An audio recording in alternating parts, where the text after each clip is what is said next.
Jurgen, first of all, I just wonder if you've been given any clear idea in the last couple of hours as to whether or not Alisson, Fabinho and Firmino will be available to play. And could you even go as far as taking the risk in playing them and then dealing with the fallout afterwards? No, a little bit. That I know, but not only since the last few hours, that Bobby will not be available, but that is because of the injury he had in the last game, and about the rest, no. But it's a really difficult situation, and it's really tricky for all the clubs and players especially, because we should not forget in this moment that the players wanted to play these games, the clubs wanted to let the players go, but it was just not possible. So I think nobody would have told us or would have expected that we just say, yeah, go there and then we will sort it while you are away. And maybe it's likely that you come home and have to go 10 days in a quarantine hotel. So that's the problem what we had. So we couldn't do that. But now it looks like, in the end, with all the things what happened in a moment, the real punishment get the players, because if they can't play, that's what they do, that's what they love to do, and of course the clubs as well. But let's push that aside for a moment. It's about the players, and that's really not okay. We didn't decide that the players have to go. That the world lives is in a pandemic. We all are still. In some moments it looks like it's not, but in other moments we get always reminded, and that's good, because we have to be really on top of that until the end of the pandemic. But the football players so far got very often exemptions, and that didn't lead to any spread or whatever in the cities when a football player was positive, which did happen from time to time, obviously. But because of all the things we do during the week, with all the things, how often we get tested, how early we get knowledge about it, that's completely different to the normal society out there.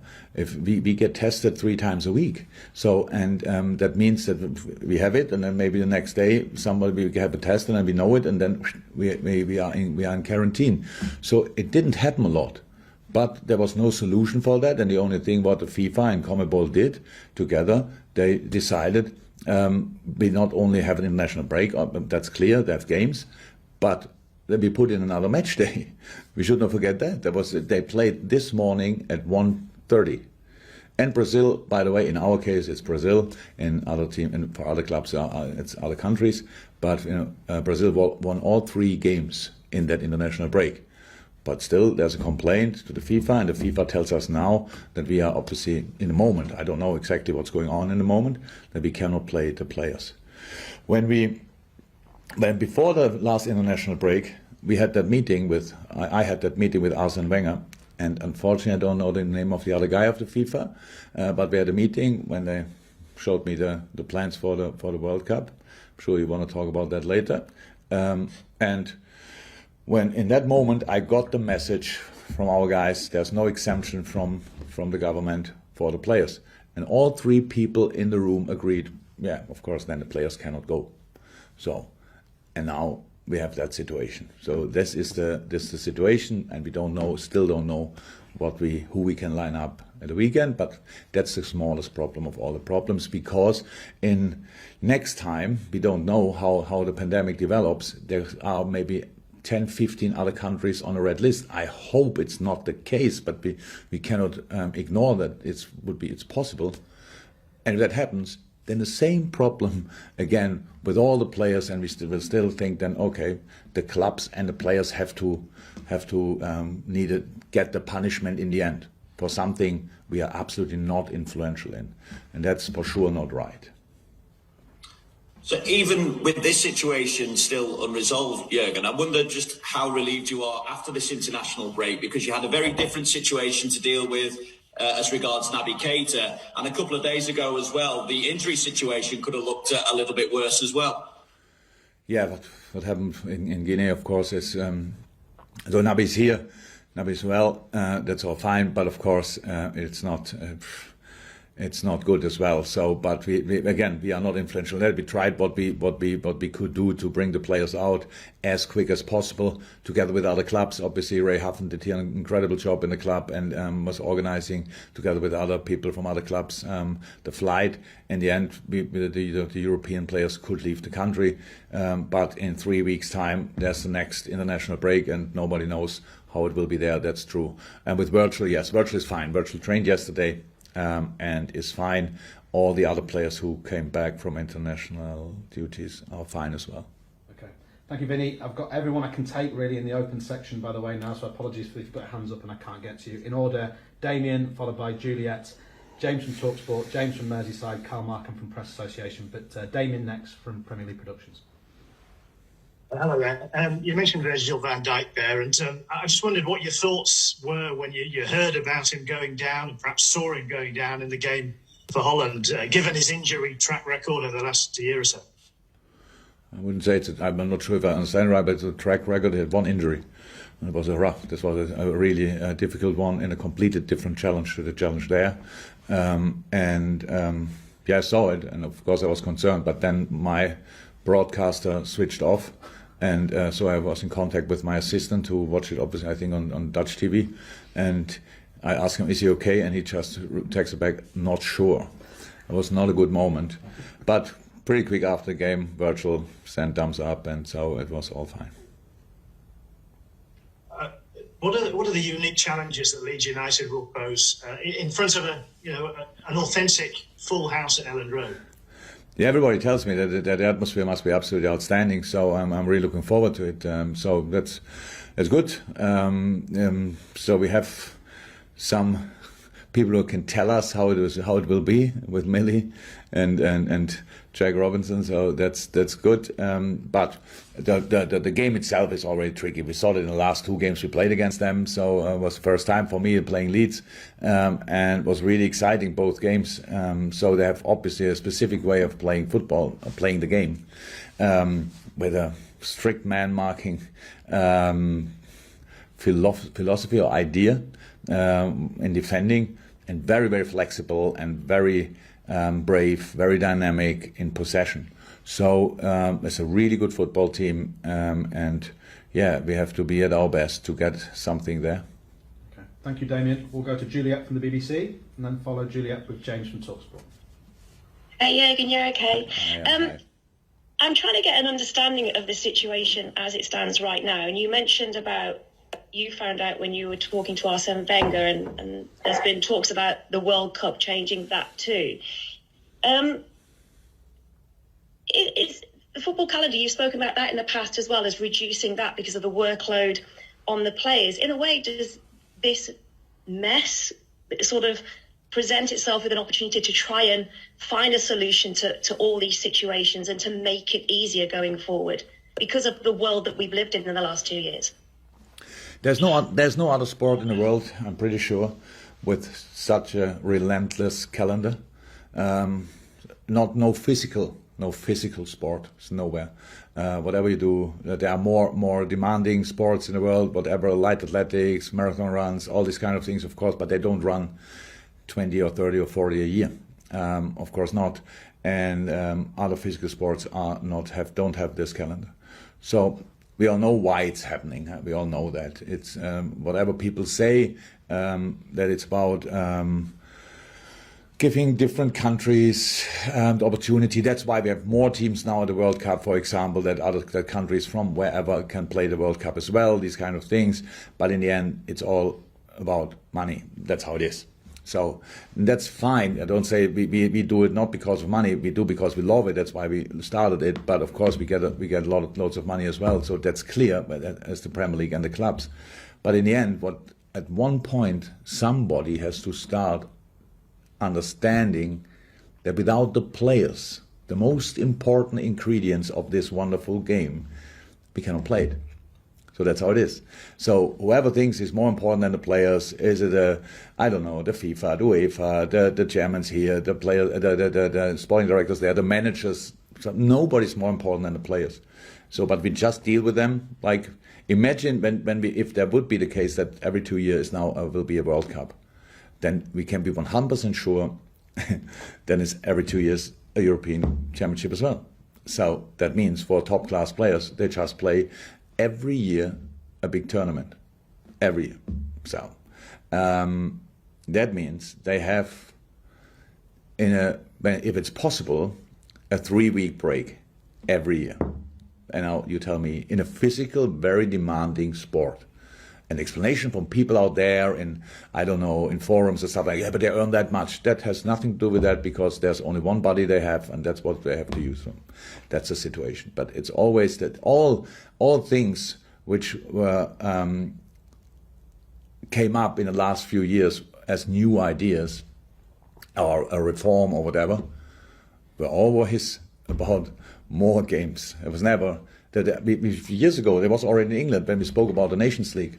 So because there are too many, I read that today. I think Infantino said there are too many meaningless football games. There's no problem about a meaningless football game. Yes, but better if it's meaningless, don't play it. But if you have only competition like Nations League now, when all managers are under pressure and want to qualify for whatever they can qualify or want to win the Nations League, that's really, really difficult.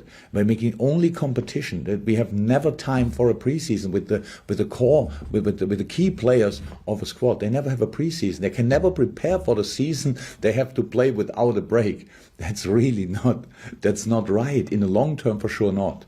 We did that in the last couple of years, but well, you see, we spoke about that obviously very often already, and I say pretty much always the same.